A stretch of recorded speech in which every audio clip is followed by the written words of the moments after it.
Would you hand me that, please? Thank you. Now, let's see. Survey, survive, Susanna, suspect. Here we are. Suspense, meaning held in doubt, expressing doubt, the state of being uncertain, undecided, or insecure, state of anxious expectation or waiting for information, such as to keep one in suspense, therefore delay acquainting him with what he is eager to know. Suspense.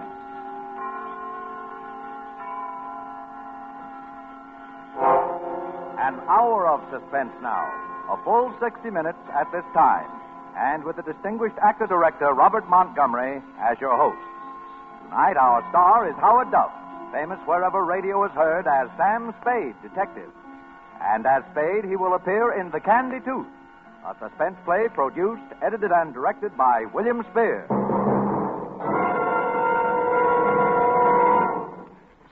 This is Robert Montgomery. My pleasure and privilege it is to be here during this hour each week as a sort of guide, philosopher, and fiend, an accessory before and after the facts of crime and punishment, which calculatedly fill our minutes with suspense. This evening, before we chat a little about the private life of America's favorite private eye, let me, on behalf of Mr. Spear and all of us, thank you sincerely for your wonderful letters and telegrams expressing appreciation and interest in this new full-hour presentation. It's wonderful fun to have 60 minutes to play with in radio drama.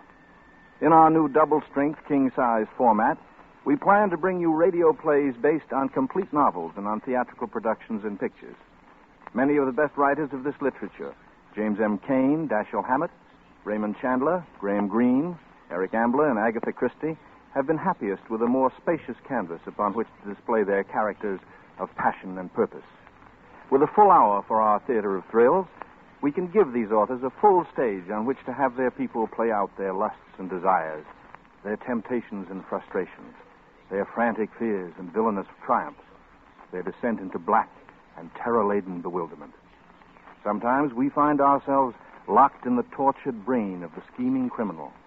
At other times, we know the dread of the hunted and hapless victim. But always the basic ingredient of suspense is not mechanical gadgetry, not the detectival piecing out of fingerprints and convenient clues, but always the basic ingredient is people. For people give us emotion, and emotion marks the high drama that cold logic can never achieve. Nowhere will you find stranger people, motives, and situations than those that pass through the door of a little office in San Francisco's Post Street. The lettering on the door reads, Samuel Spade, Private Investigation. Once it read Spade and Archer, but that was before Miles Archer stopped a bullet and plunged Sam Spade into the greatest detective adventure of modern times, the search for the Maltese Falcon. It was literally a shot heard round the world, for it brought into prominence the name of Dashiell Hammett and the so-called hard-boiled school of crime detection. Since then, the fictional private eye has become a national institution. But Sam Spade still rules the roost. In book sales, in motion pictures, the Maltese Falcon has been filmed 4 times now. And now on the air, every Sunday night, in The Adventures of Sam Spade, starring Howard Duff and produced by our very own Bill Spear. It's a great pleasure for me to introduce to our suspense audience now a young star from my home lot, Universal International, in the role with which he has become so closely identified that most of his fan mail is addressed to Sam Spade. Howard Duff. Thanks, Bob. I'd like to go on record right now as saying that any checks I may sign with the name Sam Spade will be accepted at your own risk. The detective business has been pretty good lately, I hear. How much did Sam make during 1947? Effie would know. But no matter how much it was, it won't change Sam.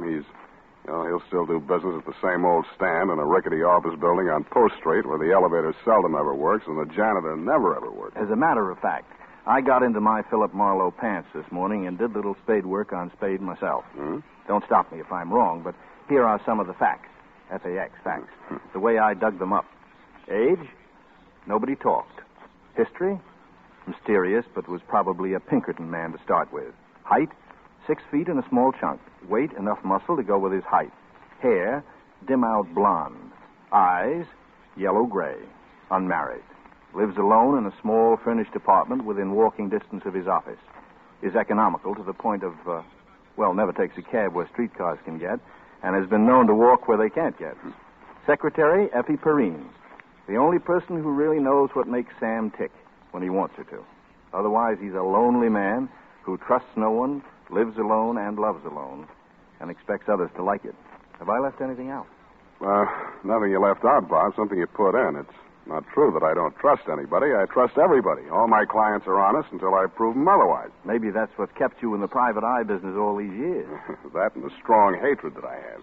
Hatred? Yeah, for time clocks and the hours between 9 and 5. That's why I went into business for myself, and that's what keeps me there. Then you regard it as a business, Sam, and not as an adventure. Well, when you break an arm in an adventure, the cost of setting it is not tax deductible. In a business, it is. Yes, I see. How many cases have you had? And do you think all private dicks are clever? Well, I've had so many cases I can't remember them all. About being clever, I once knew an operative who, while looking for pickpockets at Santa Anita Racetrack, had his wallet stolen. He later became a lieutenant of detectives in Glendale. Sam, tell me, what was the most surprising thing that ever happened to you? The most surprising thing that ever happened to me was in 1936 in Washington, D.C. I met a young lady on a bus who did not remark that my work must be very interesting. Well, that's very interesting. Thanks a lot. But I guess my most exciting caper since the Maltese Falcon was the hugger-mugger over the Kandy tooth. Usually when I wind a caper, I call Effie just to let her know I'm okay before I hustle down to the office to dictate my report to the client. But this time it was 4:30 in the morning before I could get to a phone. The reason was that I was in jail.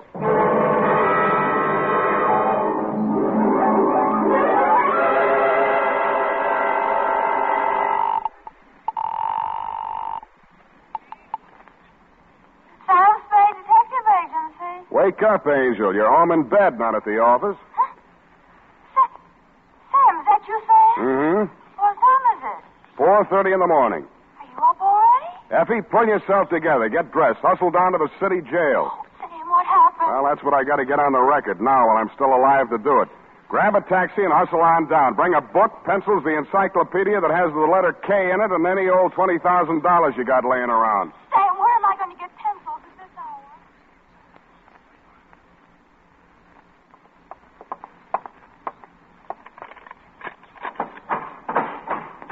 Oh, Sam.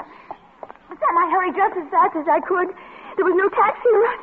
What are you doing in jail? My apartment's being redecorated. You bring your book? Well, of course I did. And pencils, too. But you're here on a murder charge, Sam. Whatever could have happened Take it down, to you? Effie. But, Sam, what did The you do? San Francisco Homicide Bureau. Attention, Detective Lieutenant Dundee. Date, fill it in. I will. From Samuel Spade, license number 1375596. Subject, the Kandy tooth caper. Dear Dundee, I don't know all the answers, not yet. What I do know is going down on paper while I'm still alive to get it there. Oh, Sam. The scenario runs something like this. This morning, a telegram came to my office. It was addressed to Samuel Spade, Esquire, and it was signed Casper Gutman. Gutman, the fat man.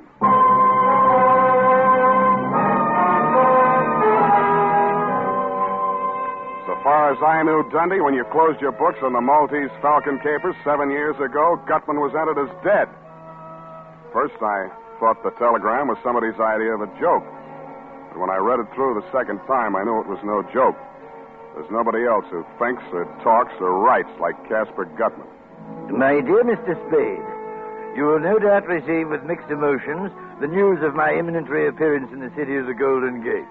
Hence the companion dispatch of a telegraphic draft in the amount of $1,000, which you are free to convert into coin of the realm.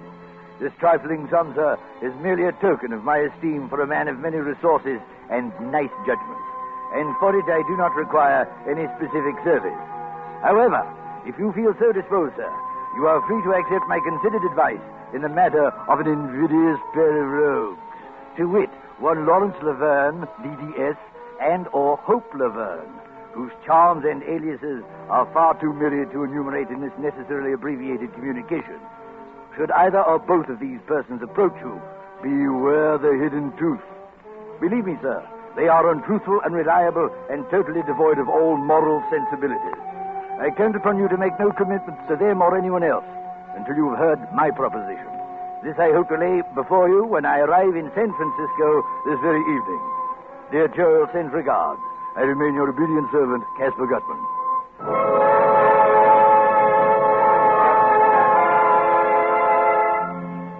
Caspar Gutman, the fat man. I know, Dundee, you figured I didn't get hurt much the last time I tangled with Gutman over the Maltese Falcon. But that's because you didn't know Bridget O'Shaughnessy as well as I did. As well or as warmly.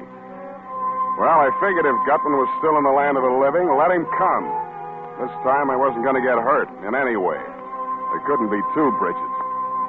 Nevertheless, I ate a can of spinach, which I found on Effie's desk. Then I sat down again, facing the door. Nothing much happened for almost 10 minutes. I was still trying to dig the meaning out of Gutman's double talk, and I'd gotten about as far as his warning about a hidden tooth when Effie ushered a man into my office. Mr. Spade. Well, I must say that you are indeed a pleasant surprise. But pleasant. You've said it. What can I do for you? My name is Laverne. Lawrence Laverne. How do you do? I shall spare you the tiresome details and plunge right into the problem. Oh, dear.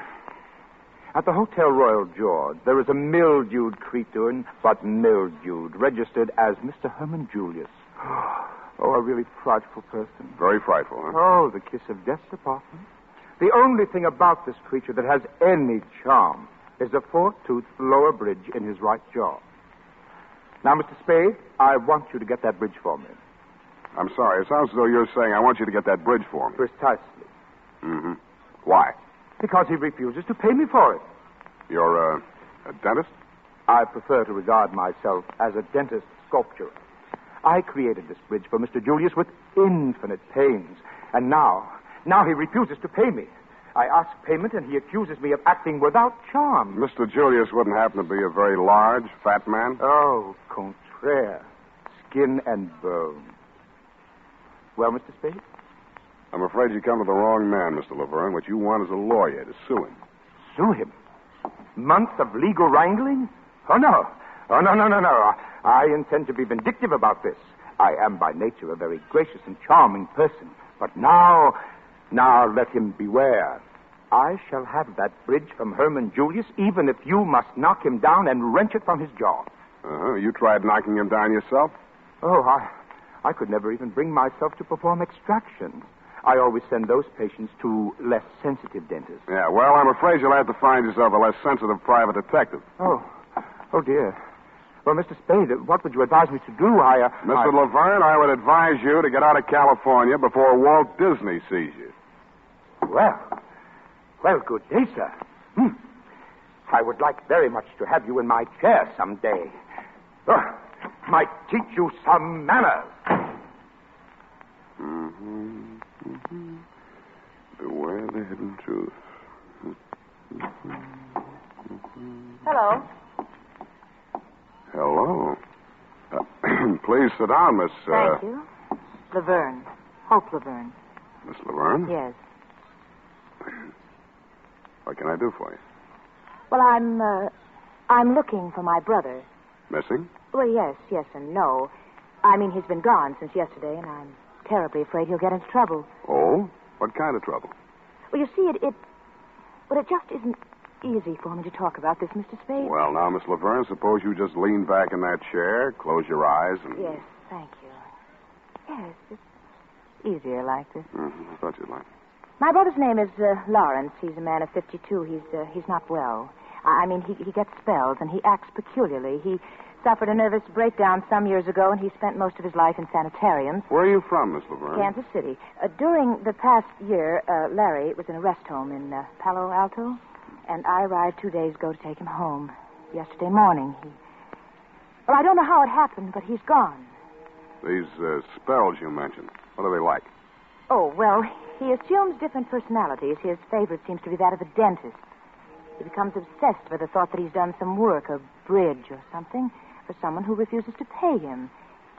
He'll walk up to a perfect stranger and create a scene. He's been arrested a few times, nothing serious, public nuisance. Mr. Spade, I'm afraid that he'll be put away if he's arrested once more. I see, and you want me to look for him. Then he hasn't been here? Why'd you think he'd come here? Oh, that's another one of his tactics. He goes to a private detective, hires him to either follow a man or get back the work he thinks he's done. Dental work, you know. But what made you think he'd come to me? Oh, well, not you, particularly. Ever since yesterday, I've tried almost every private detective in San Francisco. No one has seen him. Who'd you talk to? I beg your pardon? These private detectives, who'd you see? Oh, well, there was a man named Graham and one named Marlowe, Philip Marlowe. Excuse me. Would you like a drink? No. Thank you. Marlowe speaking. Spade, Phil. Hiya, Sam. Phil, you got a rumble on a missing brother named Larry Laverne? Yeah. Gal was in early this morning. Hmm? Brother's some kind of a screwball. You meet him? No, hasn't been around yet. Thanks, Phil. See you. Why did you do that, Mr. Spade? It's doing things like that that have kept me alive and in business all these years. That was Marlowe. Your brother hasn't been to him. I told you that. But your brother has been here. When? A few minutes before you came in. Can't see how you missed him. What did he tell you, Mr. Spade? Pretty much as you outlined it. About the dental work. And some man owing him money. Yeah, some man named Julius. Herman Julius, he said. You know him? I never heard of him. He's probably just another figment of Larry's imagination. Mr. Spade, I'm terribly worried about Larry. I got that impression. Will you try to find him for me? Can you give me any idea where I might start looking? Well, I think I know how Larry's mind works when he's in the midst of one of these spells, and if you find this Mr. Julius, you'll probably find Larry close by. So you want me to find Mr. Julius first? Oh, well, I only thought it would be simpler checking on this Mr. Julius' movements than on Larry's unpredictable whims, you see. Don't you think that makes good sense, Mr. Spade?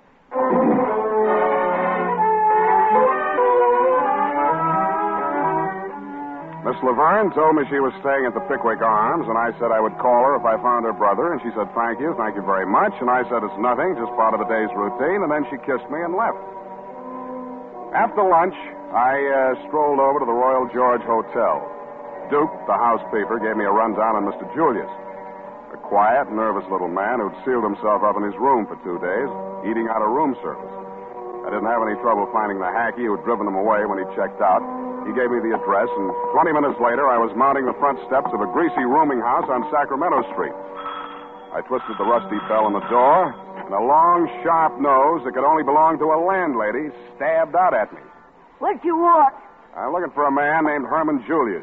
Don't have no Julius here. Well, maybe he gave some other name. A little skinny guy with a foreign accent.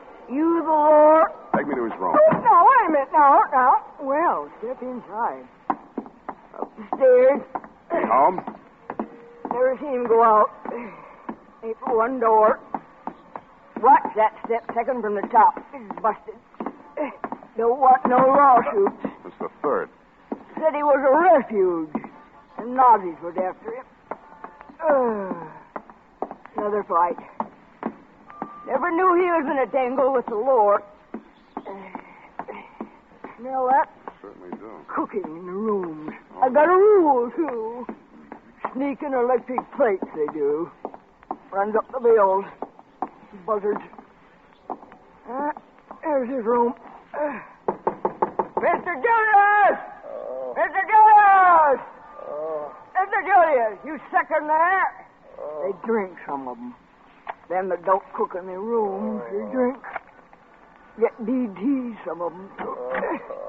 Oh, go on in and get him. I don't want no part of it. They say. I didn't see who it was right away. His face was the color and consistency of crushed strawberries. I helped him up and over to the wash basin in the corner of the room. With his face washed, he looked a little better, but he still looked like Larry Laverne. Oh, am I ever glad to see you? I thought it was them coming back to kill me. Did you find Julius? No. He got away, the wretch, down the fire escape as I came in. Who did this to you? A big fat man? Oh, to tell the honest truth, Mr. Spade, I never even got a good look at him. He was all over me before I... Julius? What's in his bridge work? Oh, I'll tell you everything, but please, first, let's get out of this horrid room. Oh, it smells like cabbage. Larry Laverne was tougher than he looked. After the going over he'd gotten, you or I would have been hospital-bound, Dundee. But he did a late take. It We were on the way back to his hotel, walking toward Market, when he crumpled in the middle like a sack of flour. I grabbed him and held him upright, looked wildly around for somewhere to park him. We were standing in front of a newsreel theater. I bought 2 tickets and piloted him inside. We sat down. I undid his clutch on my arm and concentrated on the screen. The subject that followed the football game was some big Oriental celebration somewhere in India or someplace. A very fancy parade with white elephants. Kandy, Ceylon. The famed white elephants of the Orient get their annual airing as crowds of devout Buddhists gather to do homage to some of the strangest relics in the modern world. Here in Kandy, the Mecca of the Buddhist religion, pilgrims gather from near and far. Indian Raja, Burmese officials, and Chinese dignitaries in ceremonial dress prostrate themselves before the jeweled casket containing the most sacred object of the Buddhist world, legendary relic of Buddha himself. As the Orient goes wild in jubilant celebration, temple dancers of Kandy perform for the crowned heads of the Orient. Take me out of here. I can't stand it, Uncle Man. I tell you, shark-waving man. Easy, you're annoying the customers. You brought me in here on purpose. You're trying to drive me crazy, but crazy. Easy. Listen to me. 2 men holding up the sacred relics are high priest. If that man says that one word, Kandy, just once more, I won't be responsible. I tell you, I won't be responsible. All right, Larry. Take me out of here. But the end. You got me doing it. Come on, let's get out of here. Ceremony indeed.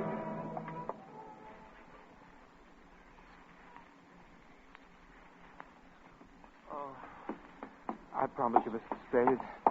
All I need is just one night's sleep, and I'll be a new man. Yeah.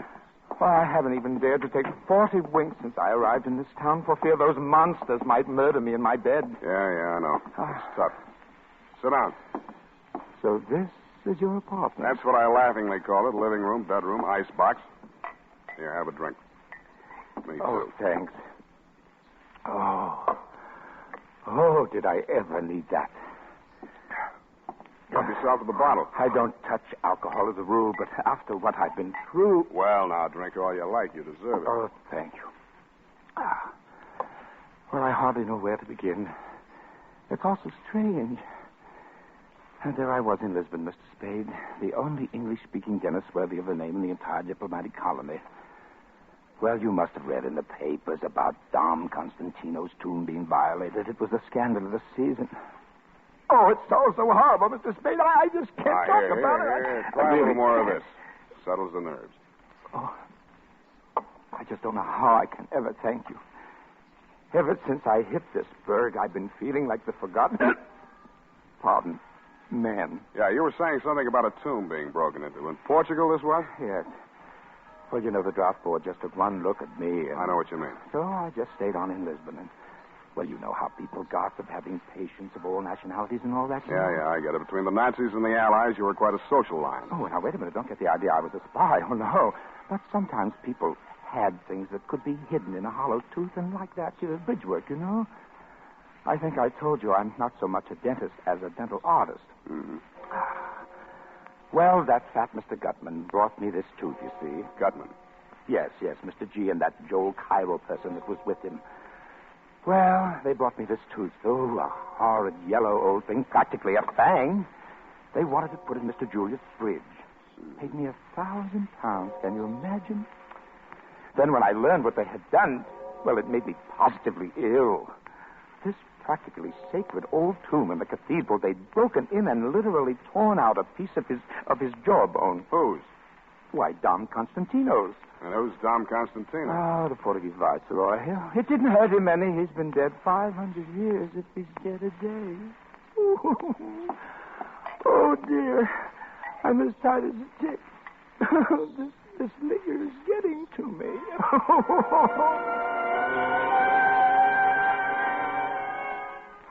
And it was. I thought he'd open up some more, but I overplayed the bourbon. Half a bottle later, he passed out. I flopped on the sofa and tried to get some sleep for myself. But my dreams kept getting in the way. I had newsreel dreams in Technicolor.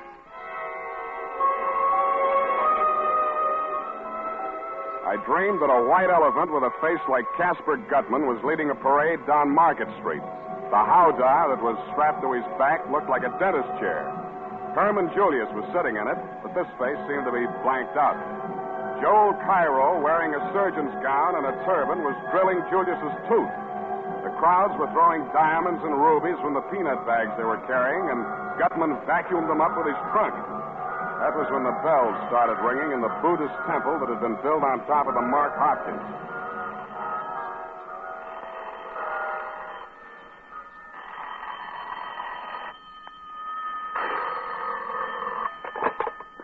Yeah.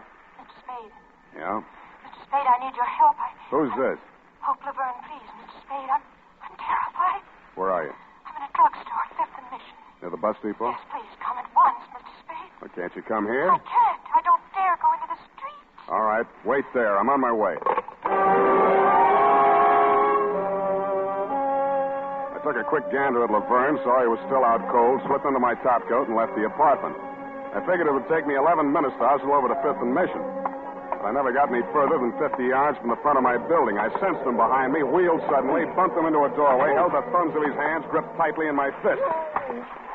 Stand still or I'll tear him off. Well, no. I'll kill you. Don't move and it won't hurt. You filthy beast. The boy twisted suddenly and violently, and I heard the crack of his left thumb breaking. He swallowed a scream, dashed out into the deserted street. I went after him, turned into the alley, and caught the butt of a gun behind my right ear.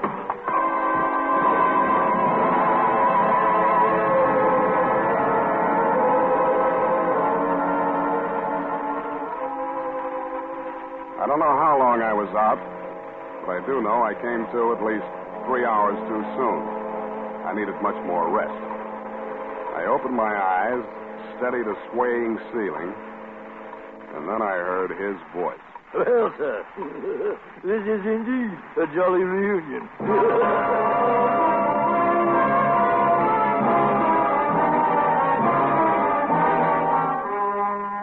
It couldn't be, but it was. Casper Gutman, the fat man of the Maltese Falcon caper.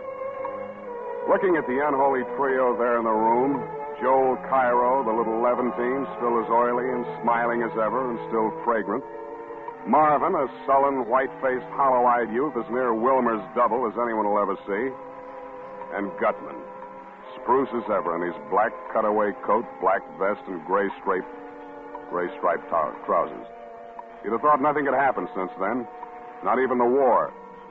The grayness at Cairo's temples only made his baby face look more babyish.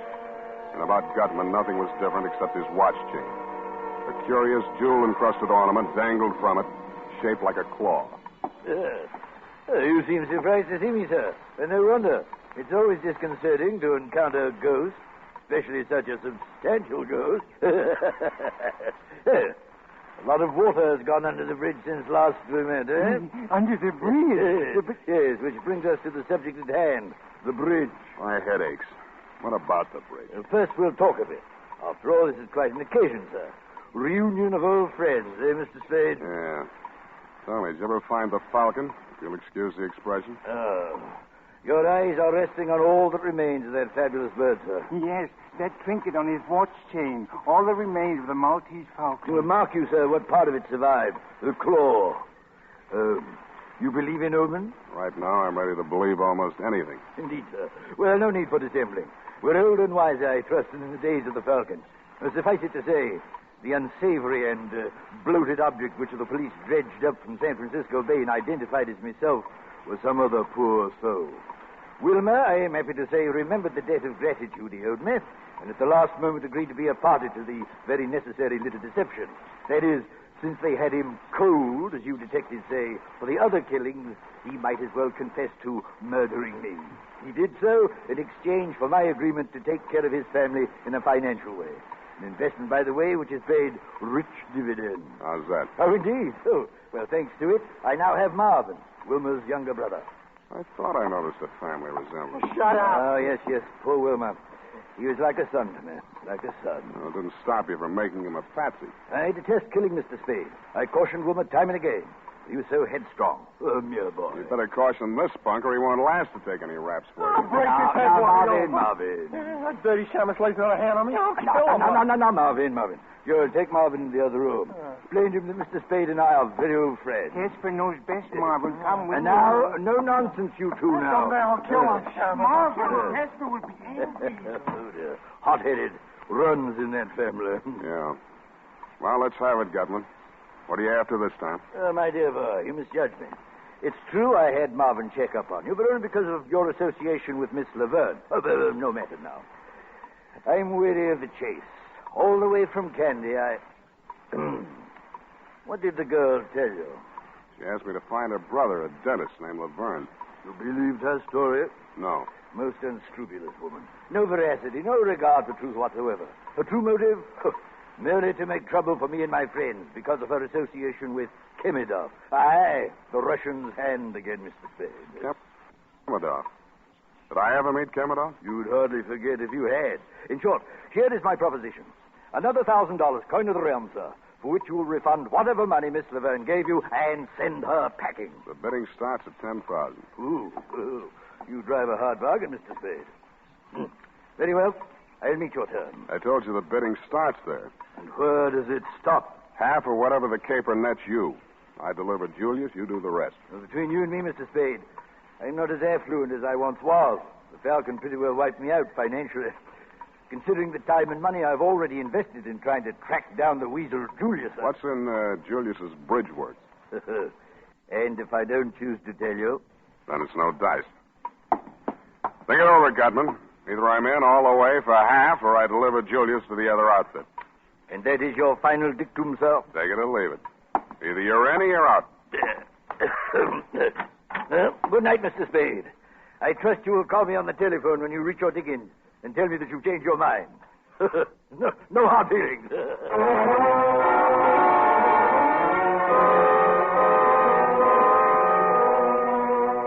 The fog was clearing, and only a few white wisps of it were clinging to Twin Peaks when I walked home that morning. It was too late to worry about Hope. Or did she phone for Gutman to decoy me out so that I started walking faster? As I climbed the stairs to my apartment, I heard a door open on the landing, and the slot of light that stabbed out from it showed me it was my door. The light came from behind, whoever had opened it, and I couldn't see who it was at first, only that it was not Larry Laverne. I took the last flight 4 steps at a time. Hello, Sam. Dundee, what's happened? Come in and see for yourself.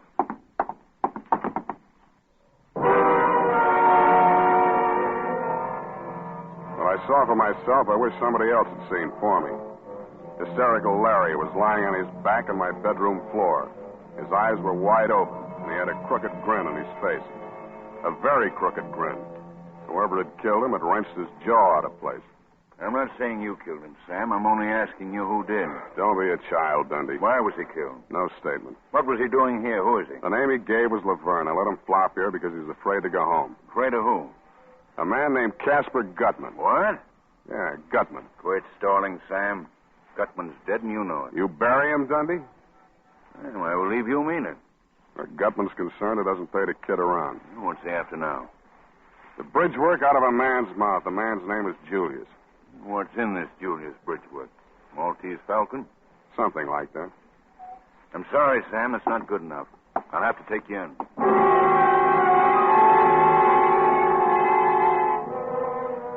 So you took me and you booked me. Bail was set at $20,000. You saw to that.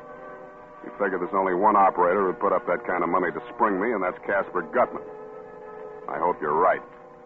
Period. And the first part, at least, of Sob Story. Sam, what is in Herman Julius's bridge work? Laverne told me it was a tooth Gutman stole out of a skeleton in an old Portuguese catacomb. What's so valuable about that? I don't know. Could be a jewel inside of it? No, it's not Gutman's kind of game.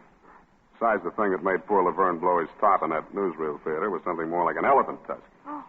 Where's that encyclopedia? Did you bring it? Oh, yes, I did, Sam. Yes, I did. Wasn't I smart? Look it up. Look what up? Kandy with a K. Oh. K, car, can. Oh, here it is. Kandy. Hey, nothing. City. Capital of Central Province of Ceylon, located near the center of the island north. Spare me the geography. Well, the railroad from Colombo. Noted for its waterfalls and stuff. Yeah. The city surrounds an artificial lake and is sacred to Buddhists for its temple of Maligawa, which enshrines the tooth of Buddha brought, according to legend... What? Let me see that. Well? Let me see. It's sacred to Buddhists for its temple of Maligawa, which enshrines it. Effie. What's the matter, Sam? The tooth of Buddha. Sam, you don't think that's what's in Herman Julius's bridge work? If it was, Gutman would be after him. But how did he get to Portugal? If it did, Gutman's the man that could track it down. Sam, you sure of that? No, Angel. No. The only thing I am sure of is this. When the Maltese falcon laid an egg, it hatched a flock of vultures, and they're all circling right around my head. Well, cheer up, Sam. You won't be in jail long. I'll bring you a cake with a file in it. Angel. No, devil's food.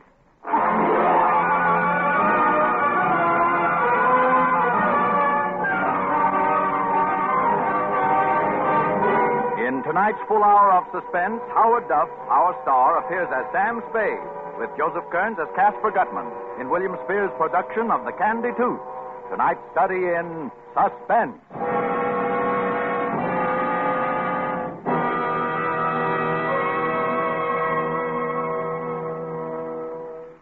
In just a moment, we will return with the second half of The Kandy Tooth. This is CBS, the Columbia Broadcasting System.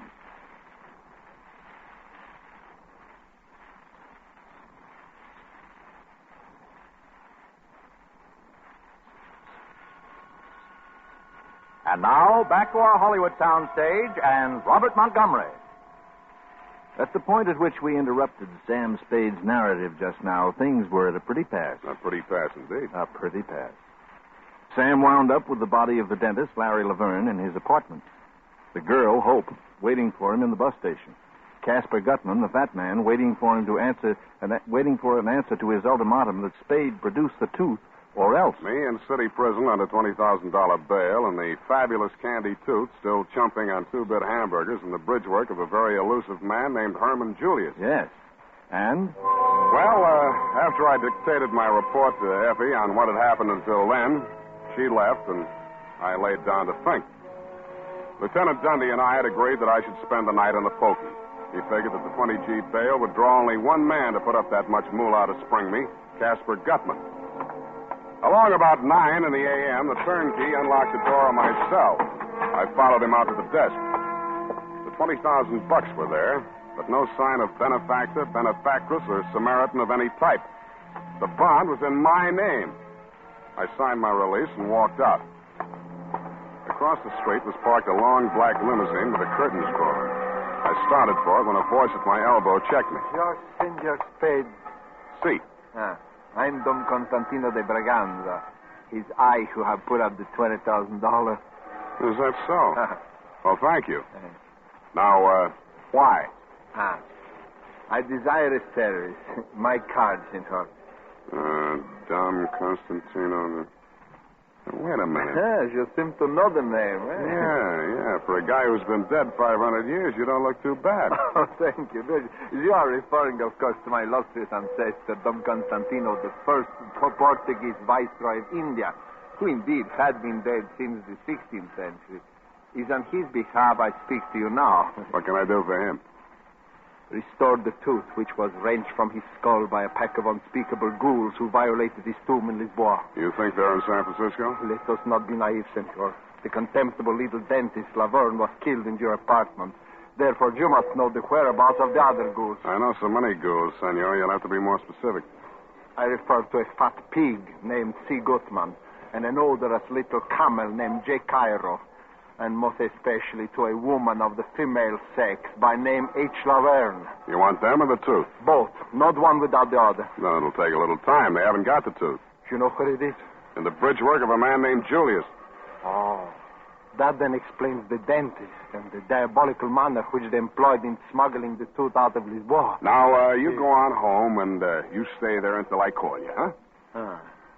Senor, I respect your judgment. Thank you. You will find me at the Hotel San Rafael, and for the retainer, you may consider the $20,000 bond as due. Wow. Adios, senor. Adios. Be careful crossing streets.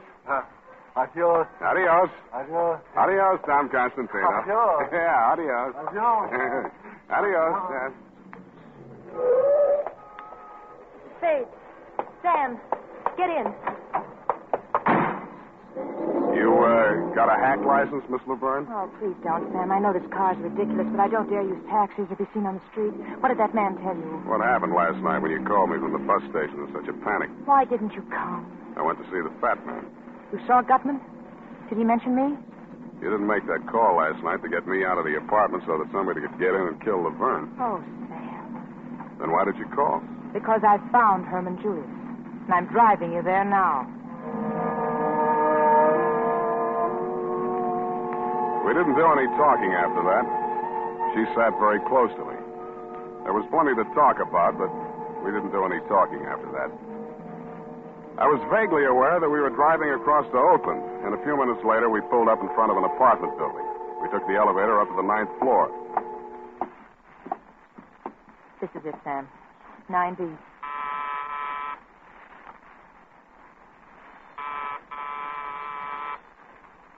Nobody home. Oh, he's in there, Sam. I know he is. Mr. Julius. Mr. Julius. Go away. There's no Julius here. That's his voice. Mr. Julius, I've got to talk to you. It's very important. If you don't open the door, I'll have to... I'll kill myself. I'll kill myself. He will, Sam. He will. You've got to stop him. Go away. Julius! Wait a minute! Wait, don't!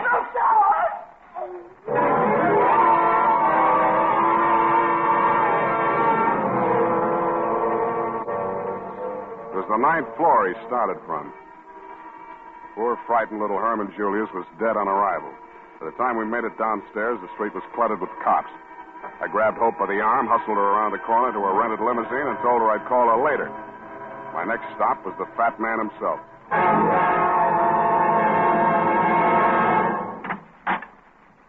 Well, sir, so you reconsidered. You found Julius. I know where he is. And your terms, sir. What are your terms? 100,000, cash on the line. Oh, out of the question, Mr. Spade. No cash, no tooth. You found another buyer? Yeah.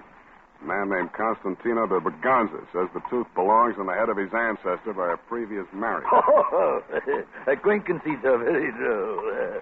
And what else did he say to you? That he'd double any bid that you made on the tooth. My dear fellow, have you any inkling, any remote idea of the value of that tooth? No? Well, I'll tell you, sir. But let me warn you.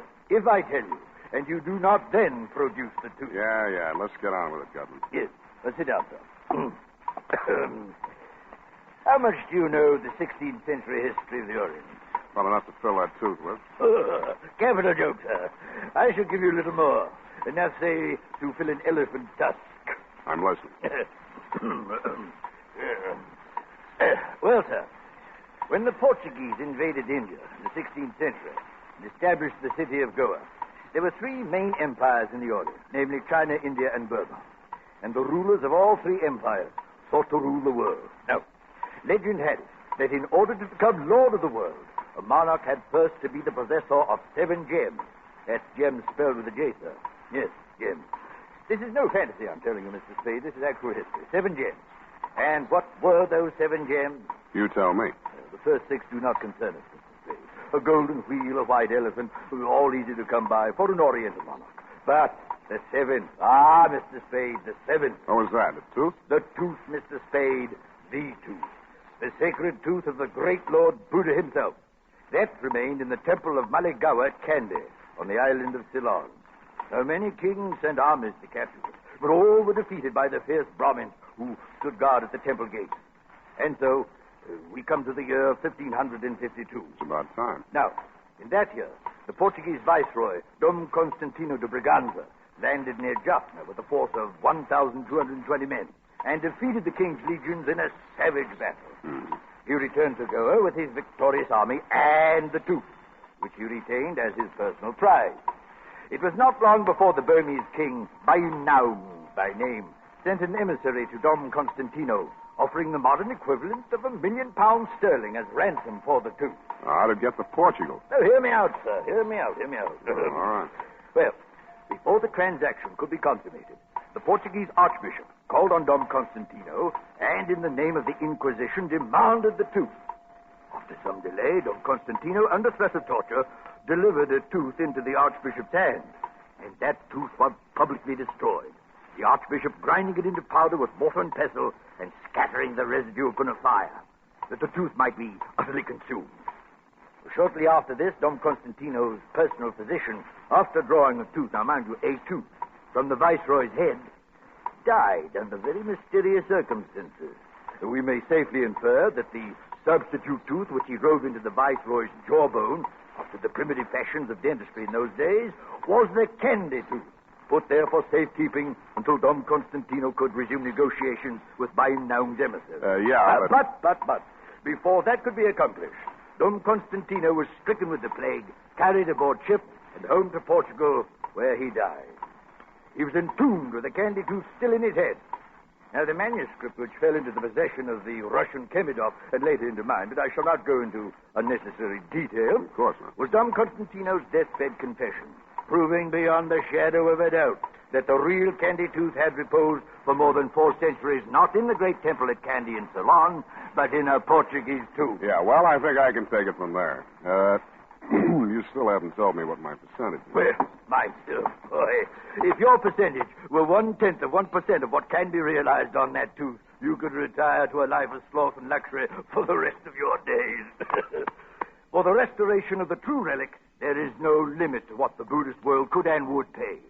Gifts and tribute paid to one temple alone exceed $11 million a year. Now, my boy, you begin to comprehend something of its value? I'll still settle for cash. Very well, then. $10,000. It's a deal. You understand, Mr. Spade. Now that you have my secret, the affair must be gotten over quickly, for good and all. If it is not, believe me, this time I shall not bargain with you for my life. You shall bargain with me for yours.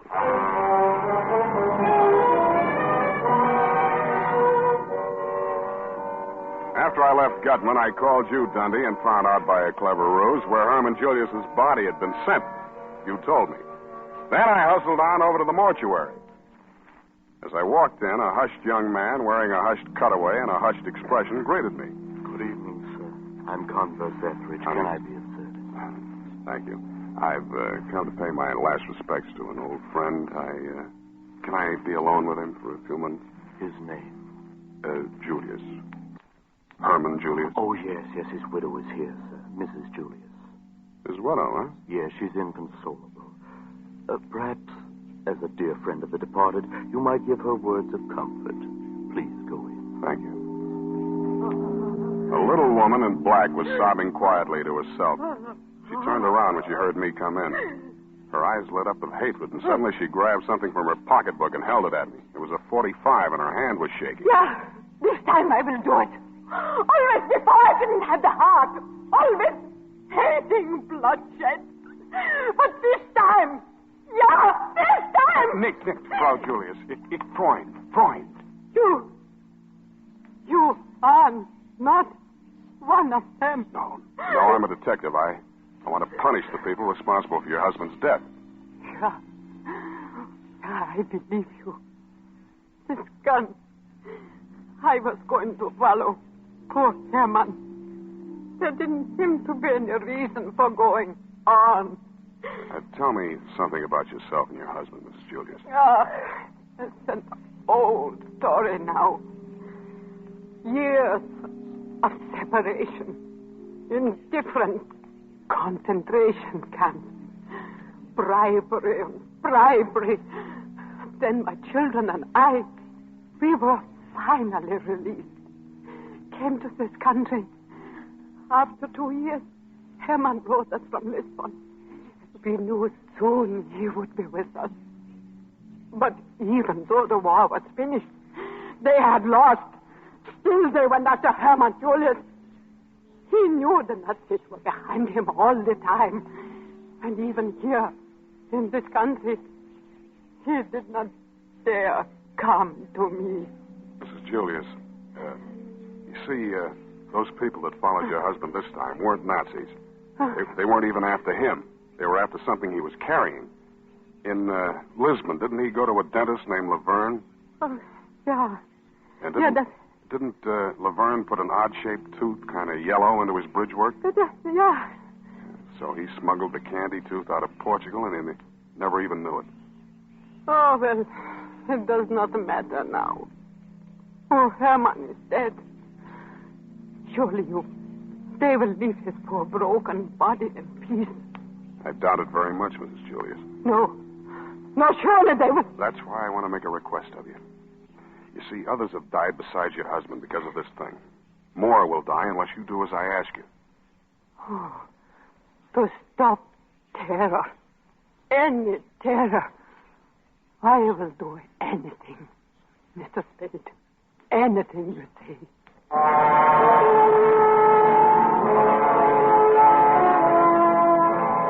I told her what I wanted done, and she agreed to do it. Then I started on my part of it. I called Gutman at the St. Mark and told him 11 at my apartment. Then I called Dom Constantino at the San Rafael. Hope and I got there around 10:30. Go on in, Angel.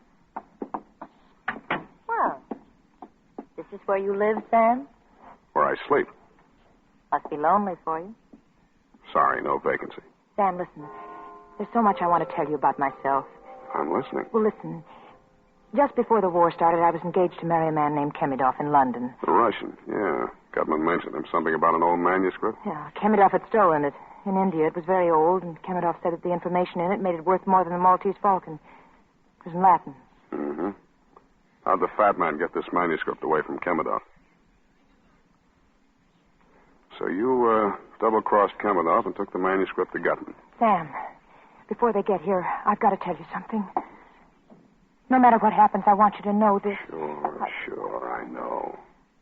Say it, Angel. Don't torture me, Sam. I'd like to hear it, Angel. Oh, Sam, I love you so much it feels like hate. It feels like I... Go on. Hate me, Angel. Darling.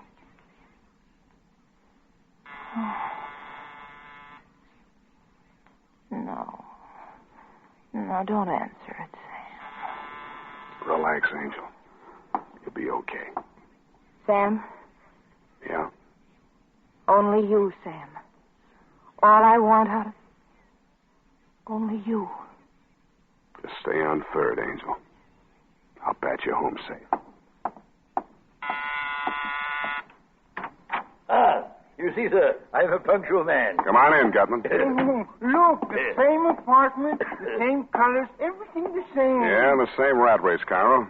Hello, Marvin. Killed anybody since lunch? You want me to give it a shaman? Oh, please, Marvin. No unpleasant talk. Mr. Gutman, please tell Marvin. In here, gentlemen. Yes, Marvin. Mr. Spade, I'm sure, regrets the unfortunate... Well, and what have we here? You all know the lady? You see, Mr. Gutman, I told you. Now he's dealing with her. Oh, this is... Shut up, you hear me? Shut up. Don't talk that like that. I'm jumpy. I don't feel good. I don't know why. You shut up, too. Always fighting, violence, unpleasantness. I'm getting too old for this. Now, Mr. Spade, to the business at hand. You have the truth. I want some answers first. Did you have our dentist friend Laverne killed? No. Did Marvin kill Laverne? No. Cairo? No. Nobody killed Laverne. He died of old age. Have you asked the little lady there? Sam. I gotta ask you, baby. Oh, Sam, how could you? Answer me. No, Sam, you know I didn't. Well, it doesn't matter. I got my pigeon picked to take the fall. Oh, I don't feel so good. Now, Marvin, retain yourself. No violence. Well, sir. That's it. Sit still. I have a package from the Avalon mortuary for Mr. Spade. Oh, hello, sir. Yeah, let's have it. Mrs. Julius said to tell you... Yeah, thanks. Well, Gutman, this is it. This little package. The Kandy tooth. The tooth, at last. Give it me, sir. Give it me. Oh, Mr. Gutman, it's all over. We've got it. We have. Come, sir, no more teasing. Put those fat lunch hooks down before I chop them off. I rather thought this wasn't all. What now, sir? I told you there was another bidder. And here he is. I would advise you not to reach for your gun, Mr. Spade. You're pointing that gun at the wrong belly. The fat man's inside. Mr. Gutman, Mr. Cairo, Dom Constantino de Braganza of Portugal. Portugal, indeed. It's the Russian. Chemidor. Do not be so formal, Hope, my darling. You may call me Sergei Ivanovich. All right, let's get off the Kopeck. We're all here. You see, Mr. Gutman. Spade, you are an unmitigated cad, sir. You knew all along this man was an imposter. That was the name he gave me. Well, what matter? There's enough for all. Fachoso mujik. Mr. Spade, you'll please give me that package. Now, Marvin, now! They both had their guns into each other at once, practically. Kamadov fired first, but Marvin didn't fall. He spit out his chewing gum, then he squeezed the trigger of his .45. They both looked more surprised than anything else, but they were both very dead before they fell down. Marvin. Dead.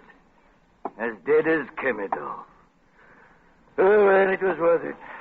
You know, of course, it was he who killed Laverne. I told you I had my pigeon picked for the fall. By gad, man, you are a winner. Poor Marvin. He looks so dead. You can have the package now. Oh, yes. The truth, sir. He seized the package with his fat little fingers. They were trembling so he could hardly undo the strings. He tore the outer wrappings, exposed a small metal jar. He looked at me and wrenched the lid off it. He dumped the contents onto the table. The truth, what is it? There's nothing here but ashes. Ashes, sir, ashes. That's it, Gutman, ashes. The tooth is there, along with the rest of Herman Julius. He was cremated this afternoon. Cremated? The truth, it was cremated. No, it cannot be, no. But it is the truth. Oh, you idiot. Again you are the idiot. Why do I stay with him? Why? Well, come, Joe. Shall we stand here weeping and bemoaning a curious quirk of fate? Or shall we defy all fates? Were we not well underway to finding the Romanov scepter when this charming lady detoured us with her romantic notions? Come. What say you, Joel, eh? You mean we go to... Yes, Joel, to Samark. Mr. Gutman, do not say it. He is listening. Yes, a wise precaution. Then we go, eh? Yes, Mr. Gutman, yes, we go. Adieu, Mr. Spade. Oh, sound. It's like the stage of the old Vic at the final curtain of Hamlet. Alas, poor Marvin, I knew him well. Oh, well, many slipped twixt the cup and the tooth.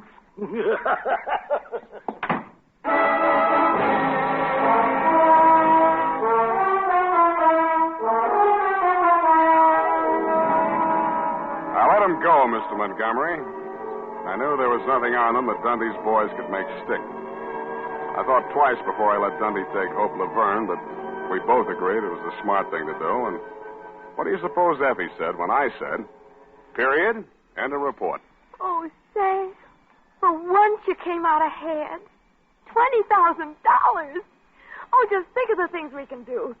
Pay all the bills, the year's rent on the office, have that awful old leather chair reupholstered, and new ribbon for my typewriter. Effie, about that typewriter ribbon. Well, maybe I can get along on this one for a while, but, Sam, I do think we should get my mother's earrings out of Moisha's pawn shop. Effie, I know this is going to be a terrible blow to you, but... Sam, what did you do with the $20,000? I put it up for bail. Bail? Yeah. But that was the $20,000. And you're released so you get the money. It's very simple, Sam. You just go down and ask them for it. Effie, you see, you don't understand these things. Now, bail is a very complex legal technicality. You see, you put up a bond, and then you... Sam, how much was the bail for Hope Laverne? Yeah, that's what I mean, Angel. Oh, Sam, you're such a child. You'll never see her again. She was just using you. I'll take it, Effie. Hello? Angel. Hello, kitten. Sam, I'm free. Shall I come over? Well, I'll always be waiting for you, kitten. Me too, Sam. Kitten, indeed. C-A-T. Kitten. What's that, Angel? Oh, forget it, Sam. I just get carried Can't figure away. me out, eh, Angel? Well, I'll tell you. I've lived without faith, and I've lived without charity, but I've just got to have... About here's where I say, oh, good night, Sam. Good night, sweetheart.